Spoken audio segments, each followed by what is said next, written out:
sitting and playing. This is another one of those murky areas. We often practice standing and then go to work and sit down. We also tend to be very polite and take whatever chair we're given, seeing the chair as external to the playing apparatus. But if we draw a parallel, we can see the reality that this perspective creates. Imagine if someone asked you to walk around for a day in a pair of shoes that did not fit, and out of politeness you just agreed. Two things would become clear. Firstly, if you really did wear those shoes, you would be miserable at best, and probably in excruciating pain pretty quickly. And secondly, it would seem ridiculous to actually do so. The writing would be on the wall that this would be a terrible idea, and in fact would be so clear that most of us would simply never agree to try it. The chair we sit on really is the equivalent of the shoes we wear, and we are doing a highly complex task. We're performing very detailed and delicate physical tasks. So we have to be absolutely sure that the chair is the right height for the playing to work freely and comfortably.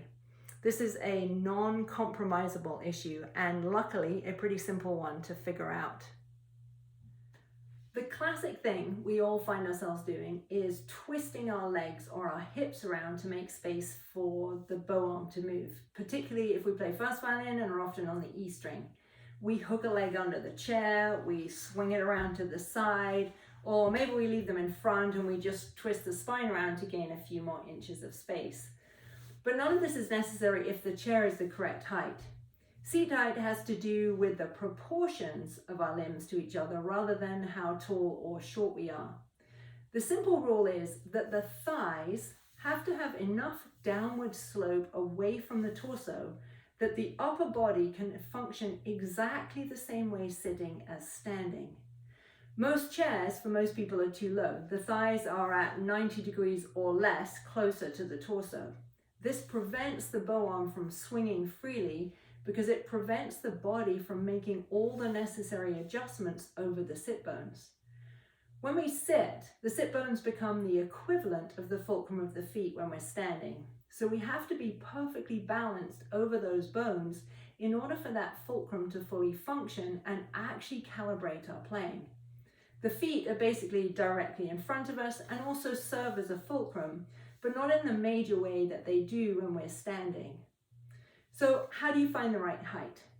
Start by standing and playing some open strings, making sure that your experience of the fulcrum of the feet calibrating the playing is very clear, so you know exactly what you're looking for when you start to sit down. So with the fulcrum of the feet, what we know to be true is that the body is following the bow arm over that fulcrum on every bow stroke that we make. So if I'm on my E string, A string,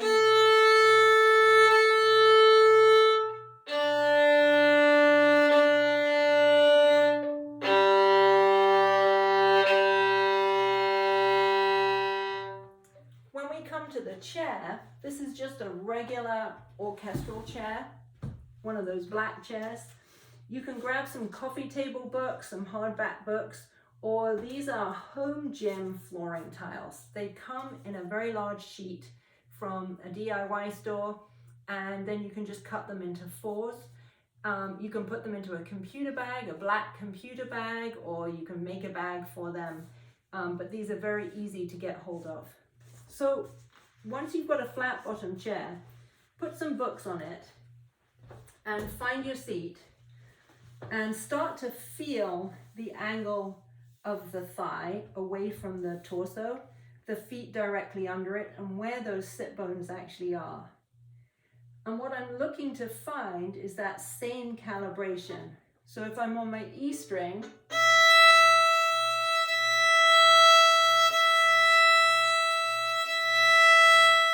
the bow arm is clearing the leg with just enough to feel totally comfortable and still calibrated over the sit bones.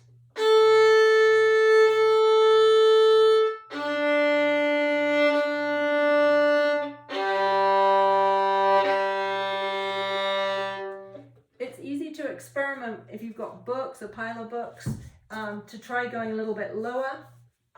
If I go lower, it's very easy to notice how I'm now crashing into my legs. Equally, if you're going too high, you're going to feel suspended. So it's very simple to find that exact right height. Even very young students can do it. Once we've found that height, it becomes as important as taking rosin, bow, shoulder rest, music to everything that we're going to play in. It really is uncompromisable. Everything below the instrument, from our feet up, is enabling everything above the instrument to happen. So it makes no sense at all to disable that major calibration system underneath the instrument when just taking some seat pads in a computer bag or some other small bag is such an easy way to solve the problem.